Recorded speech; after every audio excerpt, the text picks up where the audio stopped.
신명기 2장 1절로 23절까지입니다.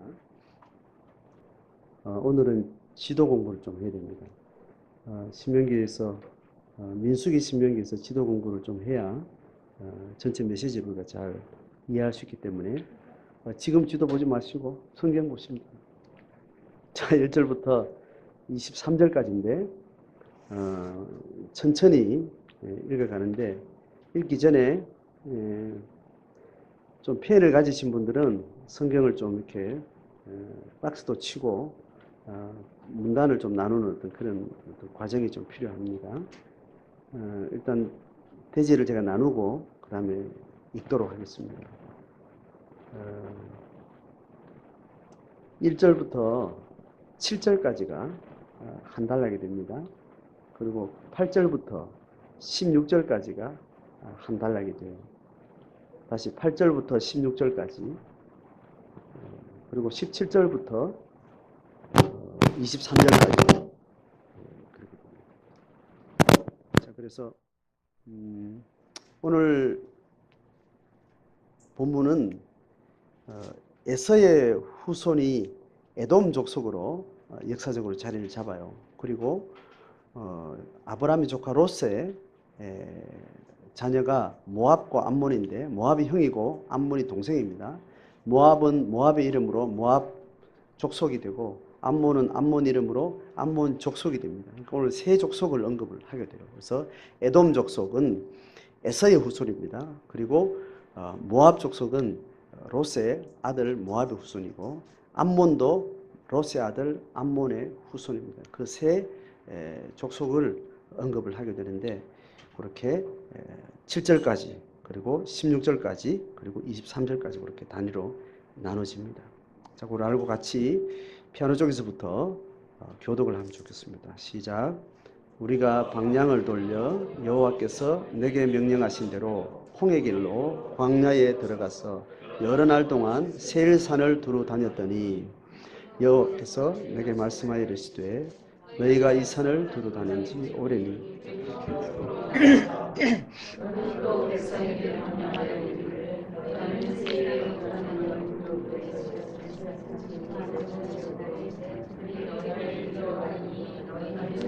깊이 삼가고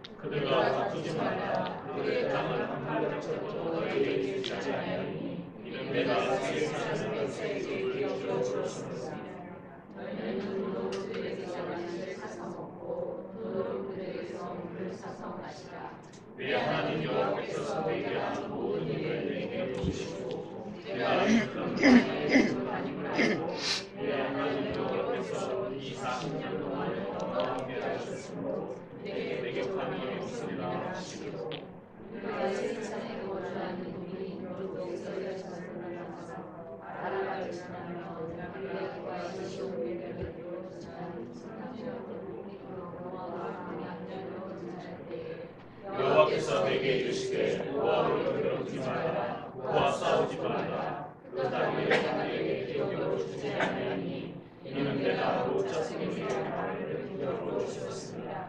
이전에 내 사람이 거기 거주하였는데 아람 족속같이 강하고 많고 키가 크고 그들은 아람 족속과 같이 요란이라 불렀으나 모압 사람은 그들을 베냐민이라 불렀으며 우리 사람도 세일에 거주하였는데 에서의 자손이 그들을 멸하고 땅에 거주하였으니 이스라엘이 여호와께서 주신 요단의 땅에서 하나님과 같았느니라.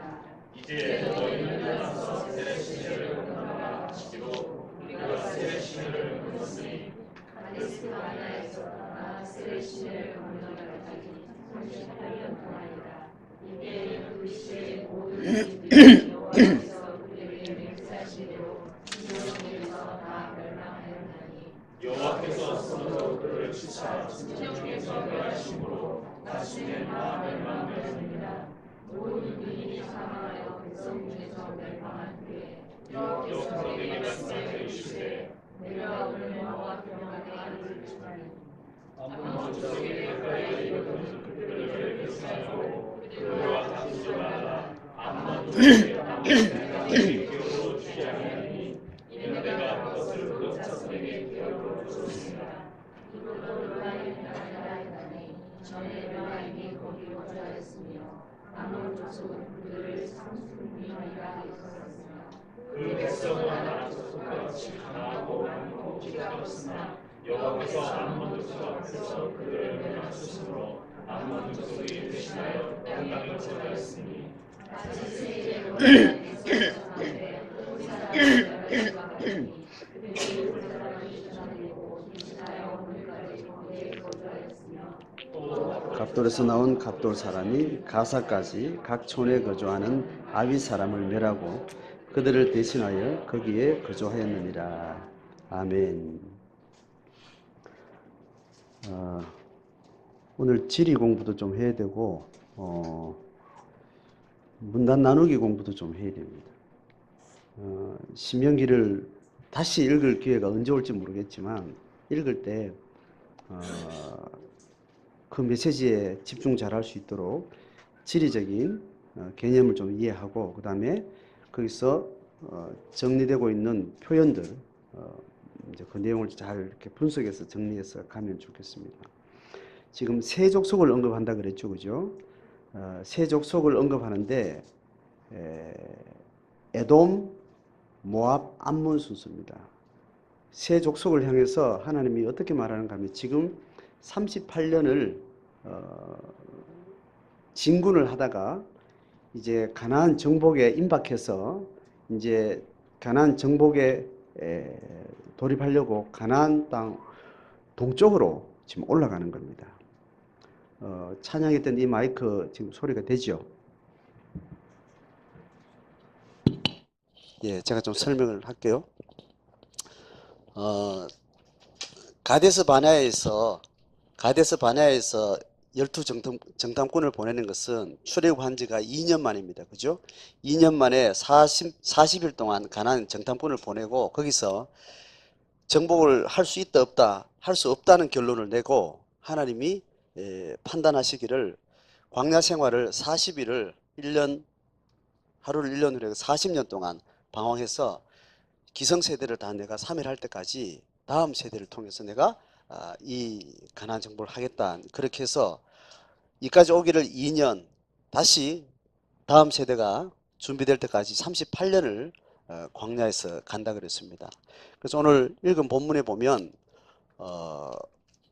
몇 절을 보는가 하면 14절을 보시면 14절 같이 읽어봅니다. 시작. 가데스 바네아에서 떠나 세렛 시내를 건너기까지 38년 동안이라. 자, 여기까지 가나안 정탐 이야기 사건이 있고 나서 여기를 이제 떠나라 그랬죠. 광야로 들어가라 했으면 그게 38년이에요. 38년. 자, 38년을 이 광야에서 지냈다는 겁니다. 그러다가 어디를 건너기까지 38년이라고요? 세렛 시내, 이게 세렛강입니다. 사해바다 끝에 있죠. 끝에 있는 지류예요. 지금 이 동쪽에서 사해바다 요단강을 지나서 갈릴리 호수까지 연결되는 이 지류가 크게 네 가지가 있어요. 네 가지는 이 세렛 시내는 가데스 바네에서 나와서 38년을 방황하다가 다시 38년 만에 건너는 요 시점이 세렛 강입니다. 가나안 땅 동쪽으로 진입하는 인문이 세렛 강이 되는 거죠. 그래서 세렛 강은 밑에 에돔 족속하고 모압 족속의 경계선이 돼요. 자, 그래서 여기서 방황하다가 이렇게 지나가지고 이렇게 들어가게 돼요. 그러니까 가장 먼저 어떤 민족을 먼저 만나게 돼요? 에돔을 먼저 만나게 됩니다.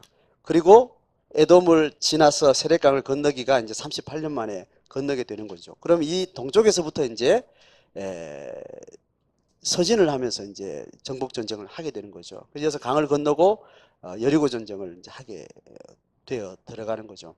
그러면서 에돔을 지나고 모압을 지나고 암몬을 지날 동안 그리고 암몬 옆에 아모리가 있고 이 야르묵 강이 이 경계가 이 동쪽 전체의 경계가 돼요. 그래서 이 위에 바산입니다. 그래서 오늘 이 세 민족이 언급되고 다음 본문에 24절부터는 아모리하고 바산 민족이 언급이 돼요. 그러니까 지금 이 38년 이후에 지금 이쪽에 정세가 어떤가 하면 가나안 땅 전체가 안악작 손의 강력한 주도권 하에 여러 도시국가가 여기를 자리 잡고 있는 거죠.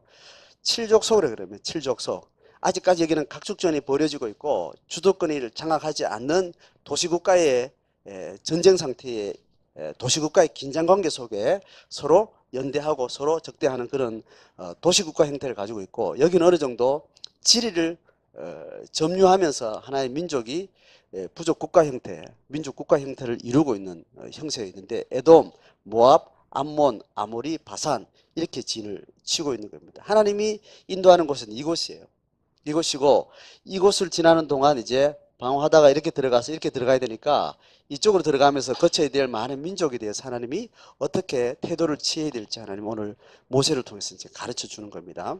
자, 그렇게 이해하시면 첫 번째 민족이 에서에 대한 이야기입니다. 그죠? 에돔에 대한 이야기는 2절부터 6절까지가 에돔에 대한 이야기예요. 그리고 8절부터 9절까지가 모압에 대해서 이야기합니다. 그리고 17절부터 19절까지가 암몬에 대한 이야기예요. 그래서 첫 번째 A 민족, B 민족, C 민족 언급으로 이제 오늘 이야기를 하는데, 공이 뭐냐면 이 민족들하고 싸우지 말라는 겁니다. 너희들이 들어가야 될 땅은 딱 가나안 땅으로 정해져 있기 때문에 그것을 향해서 가는 동안 지나치는 여러 민족들과 싸우지 말라는 이야기예요. 자, 그걸 이제 A 민족을 언급을 하는 게 6절까지. 자, 거기 어떤 말이 있는가 하면, 세일에 거주하는 너희 동족 에서 자손이 사는 지역을 지날 때 그들이 너희를 두려워할 거다. 승산도 있는, 전쟁으로 말하면 승산도 있는데 너는 스스로 삼가서 다투지 말라. 그 땅은 한 발자국도 너에게 주지 아니하리라. 그 땅은 세일산을 중심으로 해서 에서한테 줬다는 거죠. 에돔 족속에 줬다는 겁니다. 근데 그러면 지나갈 때는 어떻게 하라는 거냐? 6절에 너희는 돈으로 그들에게 양식을 사 먹고 또 돈으로 물을 사서 먹어라. 절대로 빼앗거나 강탈하거나 훔치거나 하지 말고 정당한 돈을 주고 받아 먹으라는 겁니다. 자, 그게 기본적인 이야기예요. 자, 됐죠? 그리고 8절 보세요. 9절. 우리가 세일산에 거주하는 우리 종족 에서 자손을 떠나서 아바라를 지나며 엘락 에시온 게벨을 곁을 지나고 행저 돌이켜 모압 광야로 지날 때에 어떻게 하라? 9절 읽습니다. 시작. 여호와께서 내게 이르시되 모압을 괴롭히지 말라. 그와 싸우지도 말라. 그 땅을 내가 너에게 기업으로 주지 아니하리니 이는 내가 롯 자손에게 아르를 기업으로 주었습니다. 자, 롯 자손은 모압과 암몬이 형제라 그랬죠. 그죠? 롯의 아들들이에요. 그러니까 롯의 자손이라고 말하는 이유는 뭐를 연상하게 하는 거예요?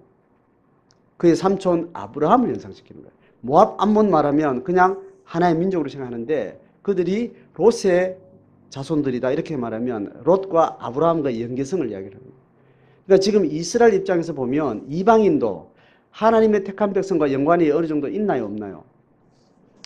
있는 상태에서 이야기를 하는 거죠. 자, 그렇게 해서 롯 자손에게 내 이입을 줬다는 겁니다.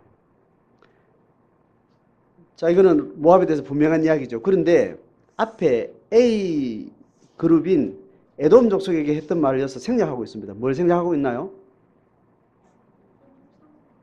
양식 사 먹고 물도 사 먹으라는 말을 뭐 안 해도 압니다. 그죠? 그렇게 지나가요. 그 다음에 C 민족에 대해서 17절부터 19절 보면 18절 너가 오늘 모압 변경 R을 지날 텐데, 모압의 변경이라는 것은 바로 B그룹을 말합니다. 모압의 변경이란 말은 그 민족 바깥에 암몬과 경계 지역을 이야기하겠죠. 그래서 지날 때 암몬 족속에 가까이 이르거든 그들을 괴롭히지 말고 다투지도 말라. 왜요? 암몬 족속 땅은 내가 너에게 기업으로 주지 아니했기 때문이다. 왜냐? 내가 그것을 롯의 자손에게 기업으로 줬기 때문이다. 자, 또 뭐가 빠졌어요? 양식과 물을 어떻게 하라고? 사 먹으란 말을 또 이제 언급해요. 근데 같은 말이겠죠, 그죠? 자, 됐습니다. 필요 없는 이야기는 그렇게 빼고 같은 개념으로 A 민족, B 민족, C 민족을 이야기를 했어요. 자, 그런데 그 사이사이에 어떤 내용이 있는가 하면 이제 10절, 11절을 봅니다. 10절은 9절 다음이죠. 9절은 어떤 민족에게 말한 거예요? 모압 민족에게 말한 겁니다. 모압 민족에게 그 땅은 이스라엘 민족이 준 게 아니고 롯의 자손에게 줬다. 그렇게 하고 나서 10절부터 관로가 있죠. 여러분 관로 있어요? 요거는 모압이 어떻게 여기에 정착했는가를 설명하는 그 지리적 점유의 사연을 이야기해 주는 거예요. 과거에 모압이 이미 자리 잡고 있잖아요. 지금 현재 있는데 과거에 모압이 이 땅을 어떻게 차지했는지를 그 사연을 설명을 하고 있는 거예요. 그러면 A, B, C 중에 어디에 대한 언급이에요? B에 대한 언급이죠. 그죠? B 모압에 대해서 이야기를 하고 나서 그 땅이 어떻게 모압에 넘어왔는지를 설명해 줍니다. 같이 읽습니다. 10절과 11절 읽습니다. 시작.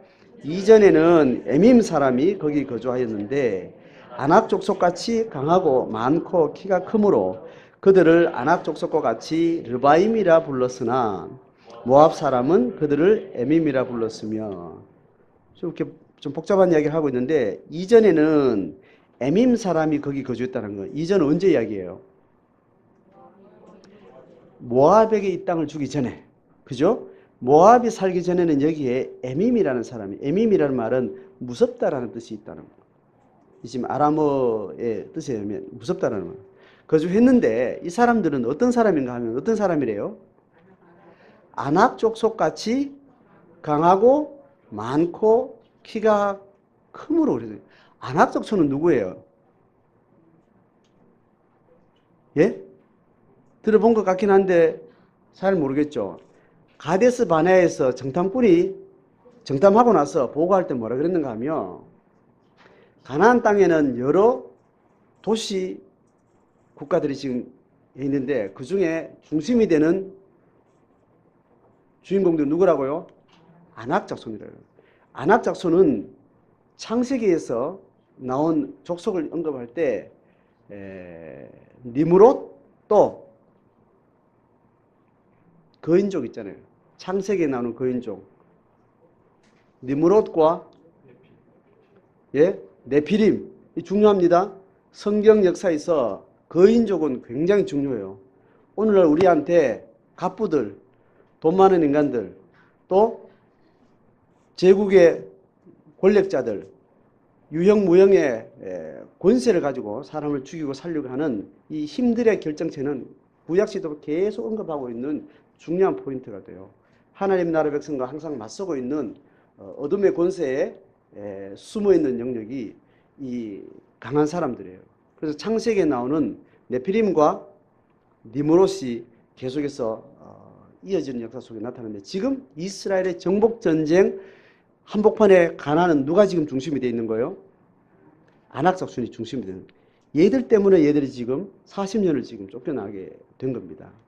자, 그런데 이제 지금 모압의 이야기를 하는데 모압도 이전에 이 땅을 하나님 주기 전에는 에밈이라고 말하는 민족이 있었는데 이 사람들이 그 지역을 차지할 때는 핵심 주력들이 아낙 자손하고 거의 계통이 비슷한 거인족이었다는 겁니다. 그 거인족 이름이 뭐라고요? 아낙 족속과 같이 르바임이라 불렀다는 거예요. 르바임은 거인이라는 말을 해요.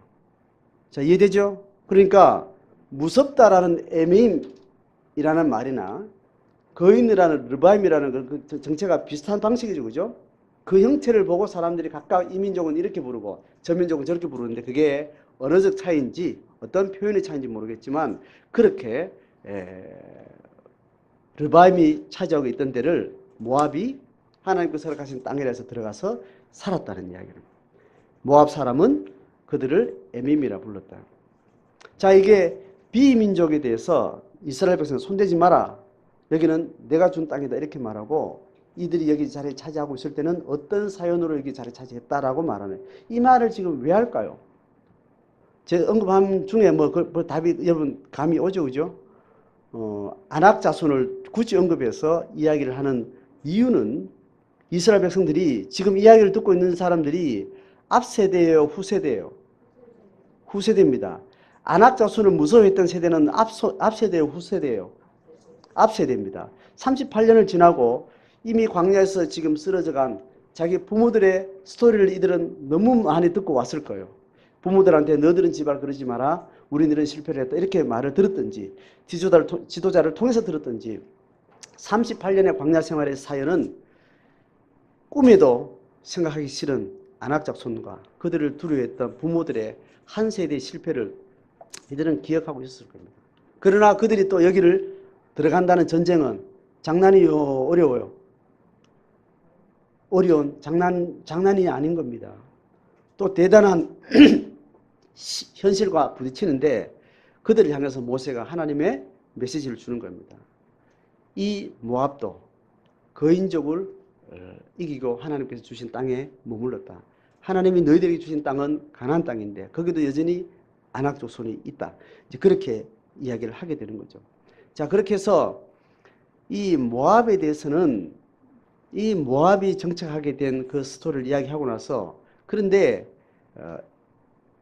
A 족속이 에돔 족속인데 에돔 족속이 그 일을 하고 나서는 그 말을 하나님 하고 나서는 에돔 족속의 사연을 에돔 족속 이야기할 때 이야기를 안 하고 지금 뒤에다 붙여요. 12절에 방금 10절 11절에 B 족속인 모압 족속의 정착 사연을 설명을 하고 나서 이때 지금 에서 자손들이 정착한 사연도 이때 이야기를 해요. 자, 12절 같이 읽어봅니다. 시작. 호리 사람도 세일에 거주하였는데 에서의 자손이 그들을 멸하고 그 땅에 거주하였으니 이스라엘이 여호와께서 주신 기업의 땅에서 행한 것과 같으니라. 자, 지금 보세요. 세일이 어디예요? 세일은 에돔 족속이 근거지에 있는 산이라 그럽니다. 그 산지를 근거로 에돔 족속이 차지하고 있는 지역을. 그 세일에 누가 거주했다고요? 호리 사람. 이게 현재 이야기예요? 과거 이야기예요?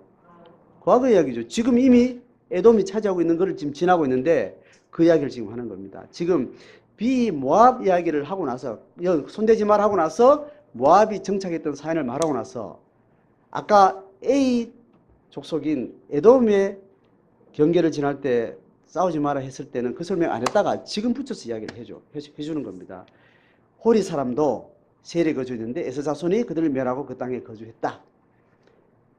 A 족속인 에돔의 족속의 사연을 설명하는데 덧붙여가지고 어떤 이야기를 또 해요? 이스라엘이 여호와께서 주신 기업의 땅에서 행한 것과 같았느니라. 지금 시간적 순서로 보면 가장 먼저는 모압과 암몬과 에돔이 먼저 자리를 차지하고 있었던 시간적으로 먼저 있었죠. 그죠? 그리고 지금 이스라엘 백성은 그 길을 지나는 겁니다. 그 다음에 이스라엘이 가나안 정착하는 것은 언제 이야기예요? 이 세 민족이 정착하기 이전에 정착해서 들어왔고 그 다음에 그 이후에 이 민족을 지나가죠. 지나가고 난 다음에 이스라엘 백성들 자기 땅을 차지하게 되는 거잖아요. 세 타임이 동시에 이야기되는데 지금 보세요. 이스라엘이 여호와께서 주신 기업의 땅에서 행한 것과 같았느니라. 그럼 이 말은 시점이 언제예요? 에? 헷갈리죠? 헷갈려요.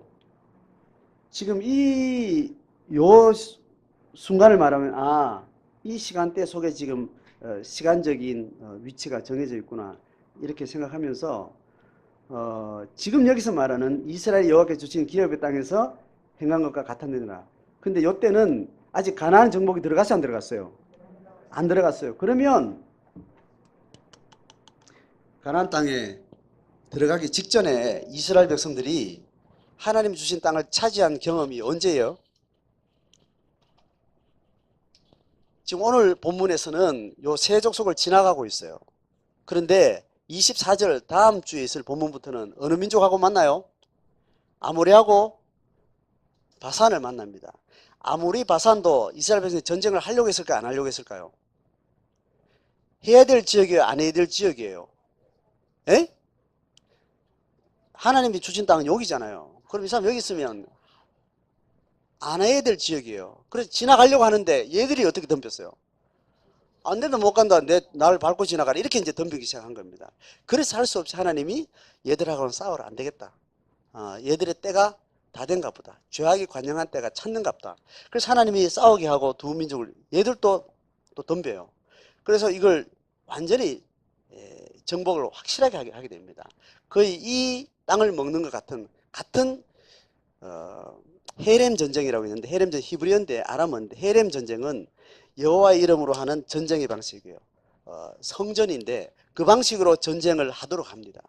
그러니까 강탈하고 착취하는 어떤 제국이 자기를 확대하는 그런 전쟁이 아니고 하나님 주신 땅을 차지하는 거룩한 전쟁의 방식으로 이들을 전쟁을 해요. 그러니까 지금 방금 말한 이들의 정착 사연이 이랬는데 꼭 누구와 같다? 이스라엘이 정착했던 것 똑같다 할 때는 이걸 이야기하는 겁니다. 그러니까 지금 이스라엘의 이야기를 듣고 있는 지금 오늘 본문은 이 전쟁과 이 전쟁 사이에 있는 이야기예요. 이들이 정착했던 시도로 지나갔고, 이 시간도 지나갔고, 이 지나고 나서 이 전쟁을 다 끝내고 나서 이제 이 전쟁을 바로 앞에 두고 마지막 모세가 유언을 하는 자리가 되는 겁니다. 모세의 유언은 이 전쟁 끝나고 하는 건지 이해되죠, 그죠? 모세의 전쟁은 이걸 다 하고 그 다음에 여호수아에게 지도력을 이양을 해요. 그러면 여호수아가 이 전쟁을 하게 되는 거죠. 자, 그렇게 시간 흐름을 잘 이해하면 적어도 이야기를 들을 때 이스라엘 백성도 그들의 현재적 전쟁을 맛을 봤어요, 안 봤어요? 봤어요. 이제 제가 이걸 상륙작전을 설명하면서 제가 말씀드렸는 개념이 있는데 기억이 나세요? 예? 타치다운 딱 해가지고 최소한의 그 땅을 뭐라 그러죠? 예? 교두보. 예. 교두보를 이미 경험한 겁니다. 교두보를 확보한 상태에서 새 민족의 정착 과정에도 이런 사연이 있었다는 것을 설명을 하고 있습니다. 근데 이스라엘 땅 본진에 지금 누가 있는 거예요, 아직은? 안악자손이 있는 겁니다. 그 상태에서 지금 모세가 마지막 유언 설교를 하고 있는 거죠. 자, 그렇게 해서 A민족, B민족의 정착 사연을 설명을 하고 지나갑니다. 그 다음 마지막 무슨 민족이에요? C민족은 암몬입니다. 암몬을 봅니다. 19절에 보면 암몬 족속에 가까이 이르거든 그들 괴롭히지 말고 다투지도 말라. 암몬 족속 땅은 내가 너에게 기업으로 주지 아니하였으니 이는 내가 그것을 누구에게? 롯 자손의 기업으로 주었음이라. 이렇게 이제 끝내고 양식과 물 먹는 것에 대해서는 할 필요 있어요, 없어요? 없죠. 그 다음에 뭐가 남았어요? 암몬의 정착 사연을 설명하는 겁니다. 자, 20절 21절 가시겠습니다. 시작. 이곳도 르바임의 땅이라 하였나니 전에 르바임이 거기 거주하였으며 암몬 족속은 그들을 삼순밈이라 일컬었으며 그 백성은 아낙 족속과 같이 강하고 많고 키가 컸으나 여호와께서 암몬 족속 앞에서 그들을 멸하셨으므로 암몬 족속이 대신하여 그 땅에 거주했다고 합니다. 자, 그렇게 이해를 하는데 지금 에돔 족속이 차지했던 그 사람들 누구라 그랬죠? 호리 족속. 호리 족속에 대한 언급은 누구하고 연관을 안 시키는가 하면 아낙 족속과 언급시킬 이야기를 안 해요. 호리는 여기 있었어요. 모압에는 그전에 누구라고요? 모압은 부르기를 에밈이라 그랬는데 진짜 이름은 르바임이라 그랬어요. 르바임. 지금 암몬도 이야기하면서 암몬 이야기는 이 사람들이 부른 이름은 뭐라고요? 삼순밈. 암몬이 부른 이름 따로 있고 모압이 부른 이름 따로 있었는데 이들은 다 뭐예요? 르바임. 그렇다면 모압이 있었던 땅에 적어도 여기 있는 아낙 자손과 어깨를 나란히 할 만한 민족의 이름이 누구라고요? 르바임이 크게 있었던 겁니다. 르바임이 크게 있었고 아낙 자손 이전에 이 지역에 자리를 잡고 있었는데 모압과 암몬이 이렇게 차지했다는. 그리고 암몬은 삼순밈이라 그러고 모바임은 에밈이라고 말하는 그 족속들이 있었다는 거죠. 자, 그렇게 해서 A 족속, B 족속, C 족속에 대해서 그 정착 사연을 설명하면서 누구하고 강하게 연결을 시킵니까? 아낙 족속하고 연결을 시키는 겁니다. 자, 그렇게 해서 21절까지 이야기를 해요. 그런데 재밌는 표현은 22절에 또 한 번 언급하는데 뭘 말하는 가 마치 뭐라고요? 세일에 거주한 에서 자손 앞에서 호리 사람을 멸하심과 같으니 그들이 호리 사람을 쫓아내고 대신하고 이거 지금 앞에 설명했던 거죠, 그죠? B를 이야기할 때 A의 사연을 설명했었어요. 근데 C를 설명할 때 또 A의 사연을 한 번 더 언급하는 이 표현 방법은 성경학자들이 굉장히 고대의 문학적 표현 방식 이런 것에 대해 굉장히 재밌게 생각합니다. 근데 아직까지는 이거는 어떻게 이렇다 할 분명한 왜 이렇게 표현했을까? 왜 호리를 앞에 A 이야기할 때 이야기하지 않고 B 할 때 이야기하고 B 할 때 이야기했으면 됐잖아요. 근데 C 할 때는 C 이야기만 하면 되는데 또 A를 더 언급하는 이제 그런 방식이 표현 방식의 독특한 고대 문학적 표현 방식이 가지고 있는 표현 방식에 가지고 있는 메시지가 있어요. 이것도 학자들이 이렇게 연구를 하거든요. 자, 그런 의미에서도 그런 독특한 표현의 어떤 배치를 좀 보면 좋겠고 23절에 또 하나 언급해요. 이들과 상관없는 민족을 또 이야기를 해요. 누굽니까? 23절 시작. 또 갑돌에서 나온 갑돌 사람이 가사까지 각 촌에 거주하는 아위 사람을 멸하고 그들을 대신하여 거기에 거주하였느니라. 자, 이 사연은 학자들이 이야기를 가사는 어딘가 하면 가나안 땅 안에 들어와서 지중해 해변 아래쪽에 있는 블레셋 땅이에요. 블레셋이 5개 도성이 연대한 연합체예요. 연합국가. 그 중에 가사가 있어요. 그러니까 그 갑돌이라고 하는 이걸 크레타 섬이라고 이야기를 지중해 안에 있는 크레타 섬에 있는 사람들이 이 가나안 땅 쪽으로 해안으로 정착해 들어오면서 그 땅을 차지한 그 사연을 이제 설명한다고 이해합니다. 자, 그러니까 각 민족들이 각 족속들이 그렇게 하나님이 허락하신 분량대로 그들의 땅을 차지했는데 아무리 강한 민족이 미리 자리를 차고 있어도 하나님이 그 민족의 걸음을 그 역사를 운행하는 방식 속에서 주도권을 바꿔주시는 그런 하나님의 절대 주권에 대한 이야기를 어느 정도 이렇게 하고 있는 겁니다. 자, 그 맥락이 이제 이해가 됐죠? 자, 그렇게 하고 이스라엘 백성 민족만 아니라 고대의 하나님의 백성이나 오늘날 하나님의 백성이나 혹은 하나님의 백성이 아니라고 여겨지는 어떤 인간이나 민족이나 뭐 어떤 인류조차도 혹은 인간의 종이 아닌 다른 종이라 할지라도 하나님이 창조하신 모든 피조 세계의 각 개체들, 그 개체들의 집단, 그 종, 그 민족, 혈통, 그 소규모 대규모의 어떤 연합체, 연대체들은 그 개인을 필두로 모두 하나님의 통치와 섭리와 역사 운행의 그 그늘 아래 있다는 것을 보여주는 겁니다. 근데 성경 기록은 그걸 대전제로 한 하나님의 구속 역사에 쓰임받은 개인과 가정과 민족과 국가들 그 스토리를 지금 이 성경을 통해서 기록에 남긴 겁니다. 그러면 하나님 백성을 향해서 하나님이 역사를 운행한다면 우리가 삶의 분량을 어떻게 이해해야 될까? 적어도 나를 주체로 나 외의 모든 자를 타자로 혹은 내가 속한 가족이나 국가를 주체로 객체를 대할 때 이스라엘 민족 입장에 보면 하나님의 백성과 이방인들을 객체로 한 그 관계를 볼 때 하나님 아버지 앞에 사는 신앙의 사람이라면 어떤 방식으로 삶의 태도를 가져야 될지를 이스라엘 백성들에게 가르치고 그 가르침은 오늘날 우리에게 가르치는 메시지가 되는 겁니다. 자, 이렇게 말합니다. 7절을 돌아봅니다. 왜 너희들이 돈으로도 양식도 물도 돈으로 사서 먹고 그렇게 너희들이 허락한 그 땅만 향해서 가야 되느냐 하면 7절을 같이 봅니다. 시작. 너희 하나님 여호와께서 너가 하는 모든 일에 너에게 복을 주시고 너가 이 큰 광야에 두루 다님을 알고 너희 하나님 여호와께서 이 40년 동안을 너와 함께 하셨으므로 너에게 부족함이 없었느니라 하시기로. 자, 이스라엘이 하나님의 명을 따라서 전쟁해야 될 곳이 특정한 지역이 정해져 있어요. 그리고 그냥 또 전쟁하자고 지나가야 될 곳이 또 정해져 있어요. 자, 이것은 하나님이 허락하신 것이고 그렇게 할 동안 이스라엘 백성들은 물도 사 먹어야 되고 양식도 사 먹어야 되는 그 과정 가운데는 전쟁하지 않아야 될 이유가 있는데 그 이유는 뭐냐 하면 바로 7절 이야기예요. 핵심 구절은 뭔가 하면 너가 하는 모든 일에 너에게 뭘 줬다고요? 복을 주셨다는 겁니다. 그러니까 지나가면서 땅 한 평 없고 가진 곡물이나 그게 없어도 사 먹을 수 있는 돈이 있다면 이들에게 복이에요, 저주예요? 복이라고 얘기하는 겁니다. 지금 지나가면서 양식과 물을 사 먹는 그 사태가 이스라엘 백성들에게는 저주의 복이에요. 복이라고 이야기하는 겁니다.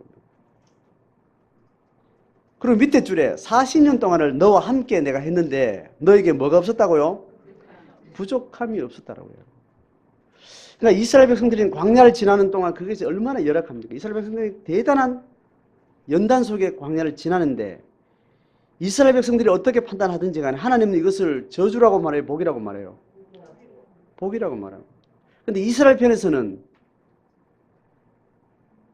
저주라고 생각할 수 있겠어요? 없겠어요? 있는 겁니다. 신앙은 전자예요, 후자예요? 전자는 복이라는 것이고 후자는 저주라는 거예요. 신앙은 이걸 저주라고 생각하는 거예요? 복이라고 생각하는 거예요? 복이라고 생각하는 것이 신앙이라는 겁니다. 누가 말했어요? 하나님 그렇게 말씀하신 겁니다. 그래서 강탈하지 마라, 빼앗지 마라. 이 모압과 암몬과 에몬의 땅은 이스라엘 백성들이 넘볼 것이에요, 안 볼 것이에요? 넘볼 것이 아니라는 겁니다.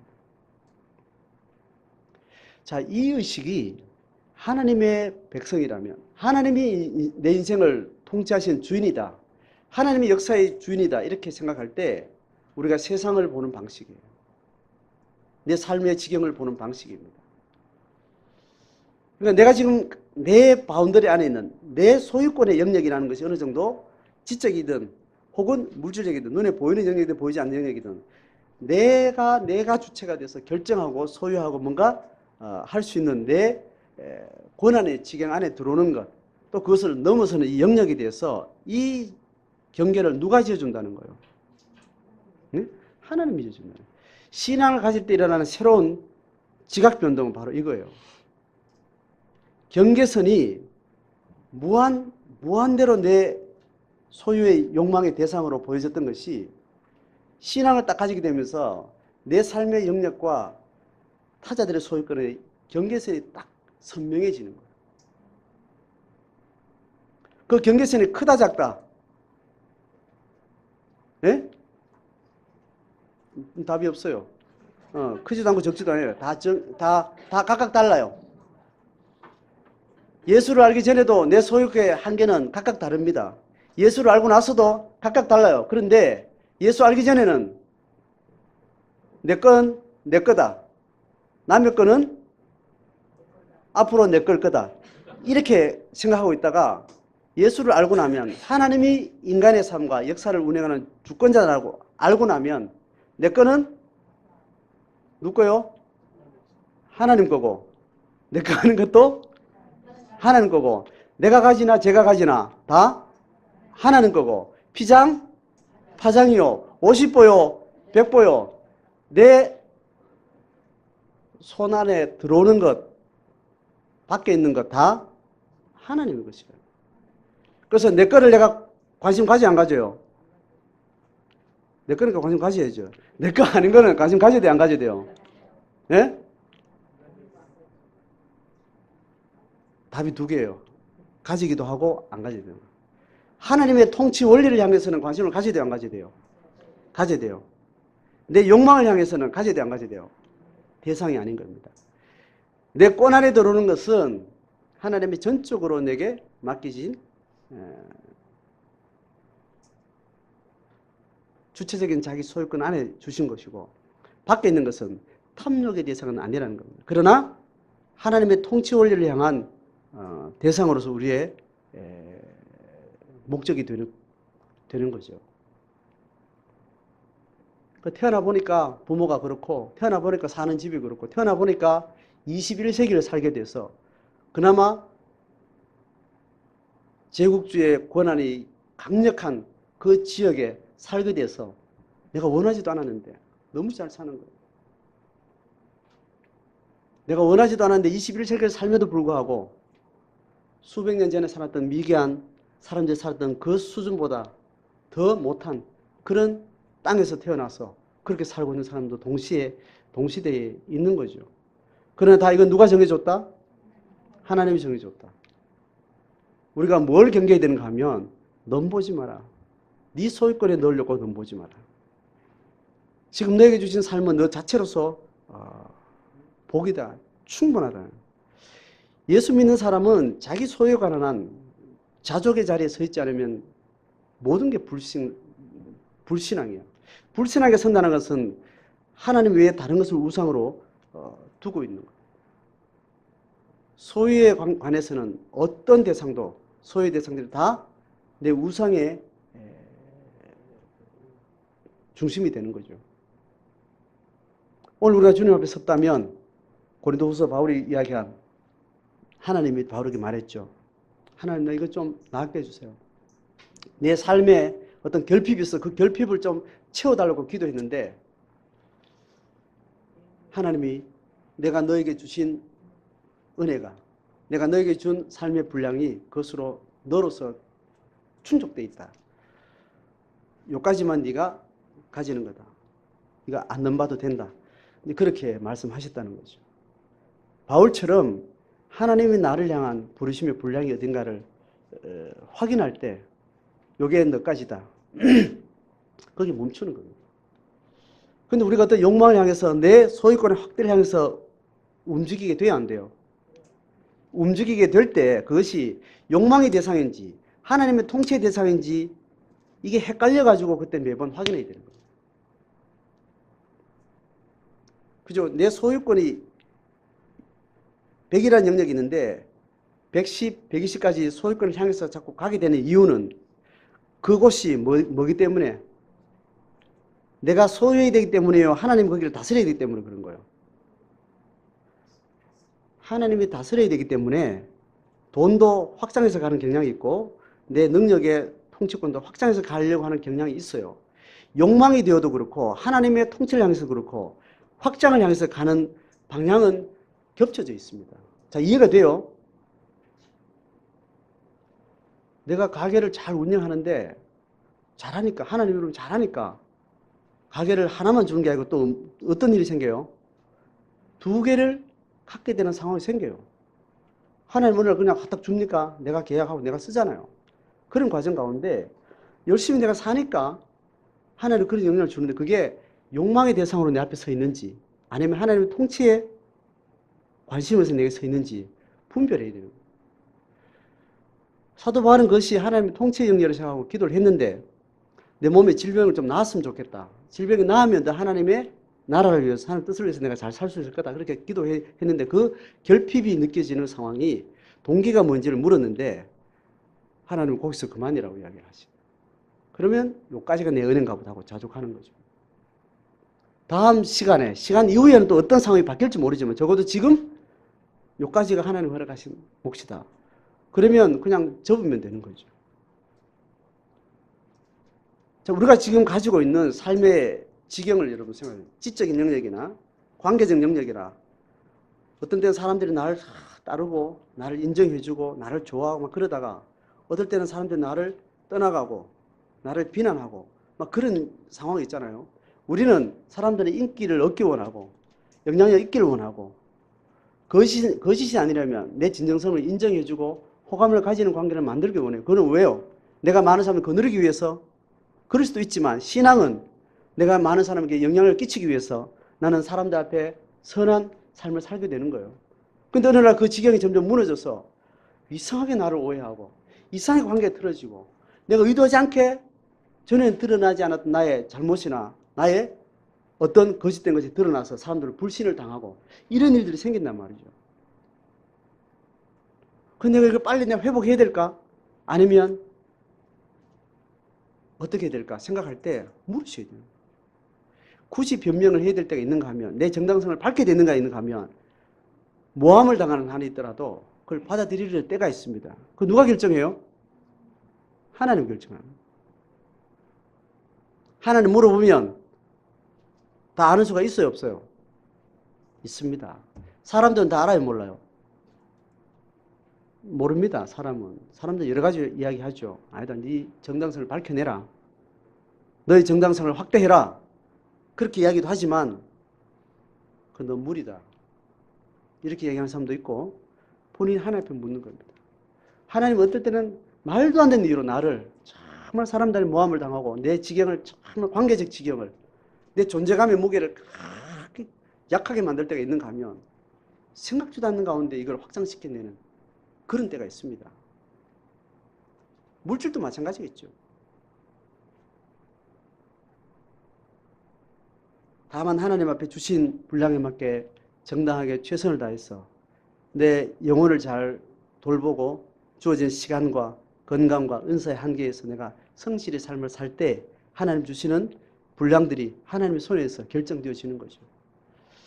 자기 탐욕을 향해서 욕망하지 않기를 하나님 우리에게 요구를 합니다. 그래서 적은 자는 적은 자로 쓰시고 큰 자는 큰 자로 쓰시고 높은 자는 높은 자로 쓰시고 낮은 자는 낮은 자로 쓰시는 거예요. 거기에는 더 높은 것도 낮은 자도 존재감 자체는 하나님 앞에 동일한 하나님의 복된 자들이에요. 이 수를 우리가 가져갈 때 하나님이 다양한 방식으로 다양한 삶의 경험을 통해서 하나님의 이름을 드러내시는 겁니다. 자식 없는 사람은 자식 없는 이유로 하나님의 이름을 드러내는 거예요. 자식 있는 사람은 자식 있는 이유로 하나님의 이름을 드러내는 거예요. 장애를 가진 사람은 장애 가진 대로 그 계기를 통해서 하나님의 이름을 드러내는 겁니다.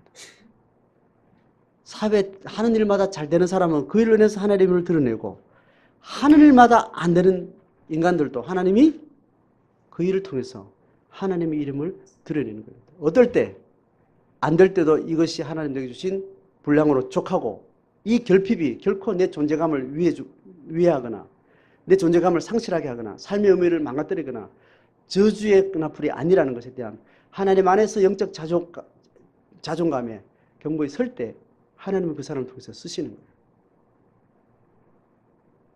자, 이것이 이스라엘 백성들 공동체를 향해서 주신 하나님의 그 인생, 그 역사를 운행하는 방식입니다. 그럼 여러분 개인적으로 어떠세요?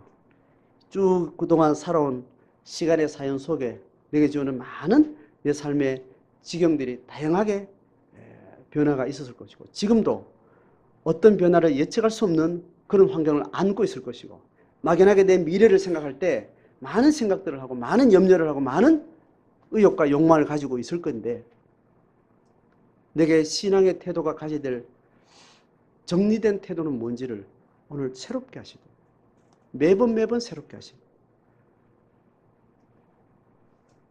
그렇게 할 때 가진 자는 가진 자 되게 하셨던 하나님의 사연과 역사의 사연이 있다는 거예요.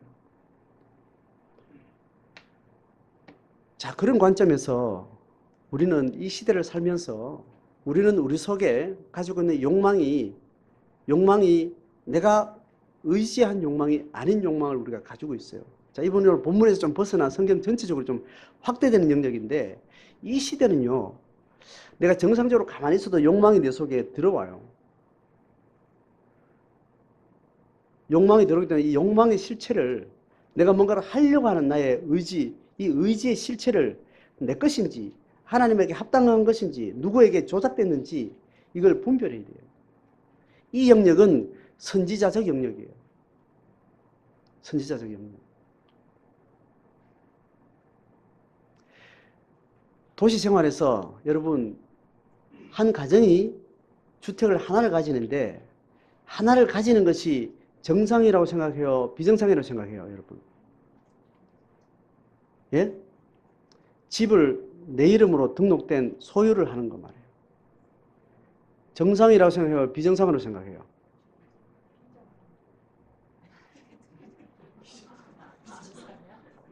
제 질문은 항상 이렇게 약간 그러니까 그냥 비정상이라고 말하는데 정상이라고 생각할 수도 있고 비정상이라고 생각해도 돼요. 이 말은 용납이 안 되죠. 그죠? 하물며 두 채는 정상이에요? 비정상이에요? 비정상이에요. 한 채도 정상일 수 있지만 뭘 수도 있다? 비정상일 수 있어요. 그러면 정상이라면 한 번도 죽을 때까지 집을 소유하지 않고도 살아가는 게 정상일 수 있다는 거예요, 없다는 거예요? 있다는 거예요. 오늘 제가 이 언어는 오늘 다 설명이 안 될 거예요. 매번만 조금씩 쪼개가지고 매번 설명할 테니까 여러분 계속 생각을 나누어 가시면 좋겠습니다. 이 제국이 인간의 문명을 만들어가는 동안 하나님의 편에서는 정상을 다 왜곡시켜 놓은 거예요. 다 왜곡시켜 놨다. 그래서 비정상이 정상이라고 착각하고 그렇게 인류는 그렇게 지옥을 향해서 이 역사는 굴러가고 있는 거예요. 지금 우리가 사는 삶의 일상이 하나님의 통치에 의해서는 비정상이 너무 많아요. 비정상이 너무 많아요. 인간의 욕망이 만들어 놓은 어떤 가치, 어떤 시스템, 어떤 제도, 상식 이런 것들이 분별이 되어져요.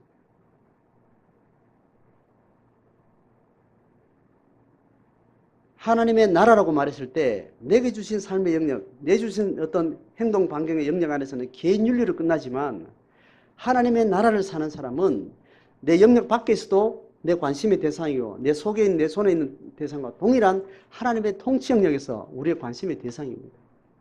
시간과 공간을 다 통틀어서 하나님의 통치 영역이기 때문에 우리의 관심의 대상이에요.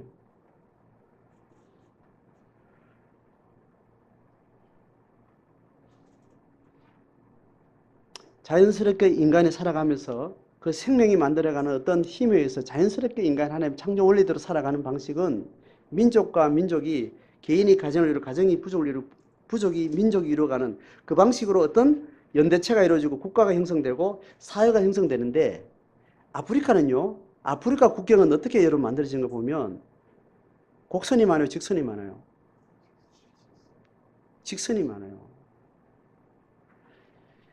국경의 구조를 봤을 때 하나님의 통치 원리를 봤을 때 하나님 통치 원리는 국경의 지역적, 지리적 구조가 직선이 정상일까요? 곡선이 정상일까요? 곡선이 정상이죠. 인간은 원을 중심으로 삶의 방식은 그렇게 자연스럽게 형성된 민족과 국가와 사회 집단이 자연스럽게 형성돼서 그것이 하나의 공동체 단위로 되어지는 겁니다. 신앙이든 신앙이 아니든 그렇게 살아가는 게 하나님의 창조 원리대로 사는 방식이에요. 그래서 줄을 쫙 끄면 누구 원리대로 그걸 줄 건 거예요. 줄 건 사람대로 편하다고 끈 거예요. 줄 건 어떤 라인 따라 사는 공동체의 필요대로 끈 거예요. 거기 사는 사람들의 필요를 따라 경계선을 끈 게 아닌 거예요. 그래서 가족과 가족이 막 나눠지고 우리가 휴전선 끌 때 한 동네 삼촌, 할아버지 뭐 이 사람들이 그냥 38선을 그대로 그냥 끊어지고 이런 일이 있었잖아요. 제국이 어떤 힘을 발휘해 나갈 때 인간이 자연스럽게 사는 삶의 방식들을 파괴시키는 거예요. 뭘 위해서? 안악작손과 네피림의 자기 힘의 권세를 위해서 사람이 가지고 있는 창조 원리를 다 망가뜨리는 겁니다. 이 가장 고통스러운 이 인간이 살아가는 오늘 지금 삶의 지경을 말하니까 민족과 국가와 그 한 공동체의 삶의 지경을 말하니까 지금 지구촌 전체에 가장 이 문제로 고통스러운 대륙은 어디다? 아프리카예요. 하나님의 창조 세계를 우리가 생각할 때 지금 이 시대에 우리가 안고 있는 가장 이 영역에 있어서 가장 우리의 주관심은 아프리카 땅에 돼야 돼요. 그러니까 누군가의 힘에 의해서 제국의 논리에서 그렇게 선으로 꺼서 삶의 지경을 단절시켜놓는 그 땅이 지금 겪고 있는 고통이라는 것은 말로도 알 수 없습니다. 하나님은 어느 시대가 와서 이 인류 역사 속에 그 직선의 지경을 다시 곡선으로 자연스럽게 변화시킬지는 하나님 앞에 우리가 기도해야 될 때예요. 제가 두 가지 예를 들었습니다. 약간의 미시적으로는 우리 국가의 어떤 삶의 방식과 제도를 이야기를 했습니다. 그리고 인류 문명 전체를 봐서는 아프리카 대륙이라는 영역을 제가 지금 설명을 드렸습니다. 여러분 지금 아주 미시적으로 내 개인의 삶의 지경 안에서 우리가 고민해야 될 이 메시지의 적용점도 있지만 우리가 하나님의 나라를 생각하고 하나님이 이 시대에 우리의 복음의 사람으로 소명을 생각할 때 이 시대 하나님이 역사하시고 통치하시는 지구촌 전체에 인류 역사의 흐름 가운데 21세기에 사는 이 시점에 하나님의 역사가 거슬러지고 있는 영역이 어디인가? 그리고 주목할 수 있어야 됩니다. 언제가 때가 되어서 이걸 정리해야 될 때가 왔을 때 하나님의 사람들이 그동안 축적된 문제의식과 고민과 많은 이론과 많은 정치적 관계 속에서 국제사회는 적어도 아프리카의 땅을 다시 원상태로 곡선으로 만들어줘야 되는 회복의 때가 언젠가 필요하다고 생각합니다. 몇백 년 될지 모르는데 인류 역사에 영적으로 하나님의 통치 원리에서 의미 있는 역사들은 그렇게 100년, 200년, 수백 년의 누군가의 고민을 통해서 시작되어서 발전되고 어느 한 시점에 한 역사의 사건으로 만들어져 왔습니다. 우리가 역사의식을 가진다는 것은 미시적으로 내가 살아가는 삶의 지경이 하나님이 허락한 분량이 어딘가를 내가 정확하게 알고 그 지경 안에서 내가 하나님의 뜻대로 신실하고 자유롭고 평화롭게 살아가는 것. 그리고 어떤 타자의 세계에서도 이 역사가 안고 있는 과거의 어떤 파괴적인 결정들, 그건 인류가 결정지은 거라면 내가 연대체로서 하나님 앞에 책임의식을 가지고 고민해야 될 과제가 되는 겁니다. 그런 것들은 산적해 있죠. 우리나라에 산적해 있죠. 서울시마에도 산적해 있죠. 우리에게 보여지는 삶의 모든 것들은 그 관심으로 우리에게 주어진 겁니다. 각자의 와닿는 자기가 중요하다고 보여지는 각각 영역들이 각각 다를 겁니다. 저는 동남아시아 베트남에 대한 문제의식을 하나님 앞에 주셨어요. 베트남과 우리나라의 관계 안에서 우리가 일본과 맺고 있는 그 관계가 재판이 일어나는데 우리는 일본을 통해서 과거에 우리가 피해자의 입장에 서 있었지만 베트남과 관계에서 우리는 가해자 입장에서 지금 서 있다는 것에 대해서 저는 하나님 앞에 저 개인에게 그런 부담을 주셨습니다. 각각 거시적이든 미시적이든 하나님을 각자에게 주신 하나님의 통치의 관점에서 내게 주시는 부담들이 있습니다. 그 부담을 안고 자기 꼰내에 있다면 철저하게 하나님을 그렇게 살아야 되고 꼰 밖에 있는 영역에 대해서는 하나님 부르신 영역 따라서 개인적으로 공동체적으로 국가 단위로 사회 단위로 하나님의 통치 원리로 회복되어야 될 영역이 무엇인지에 대해서 보고 기도하고 관심 가지고 그렇게 살아야 되는 거죠. 그런 사람들이 계속 한 세대 두 세대 이어가는 동안 역사는 만들어집니다. 그렇게 했을 때 하나님 믿는 사람을 통해서도 쓰시고 믿지 않는 사람들을 통해서 쓰시는 하나님의 역사 운행이 있는 거죠. 적어도 그렇다면 믿는 자라면 그런 문제의식 없이 사는 것은 그 역사를 기만하는 거예요. 역사를 통치하시는 그 하나님을 주로 고백한다면 그 문제의식이 마음에 와닿아야 돼요. 돌아가신 아버지가 나 저거 문제 좀 해결했으면 좋겠다. 그걸 내가 유언으로 들었다면 내가 살아있는 동안은 어떻게 그 유언을 남긴 아버지 부담을 내 마음에 안고 사는 것처럼 하나님 내게 자녀로 부르셨다면 하나님이 이 역사 속에서 이 환경 가운데 하나님이 저렇게 되면 좋겠다는 그 마음이 내가 와 있다면 그 부담이 자연스럽게 내가 사는 동안은 부담을 지고 가게 되는 거예요.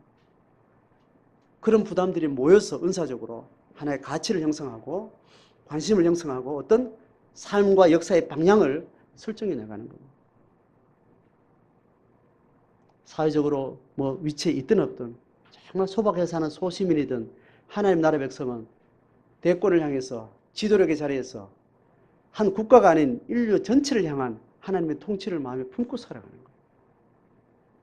이 의식 우리 가운데 계속 잘 일어났으면 좋겠습니다.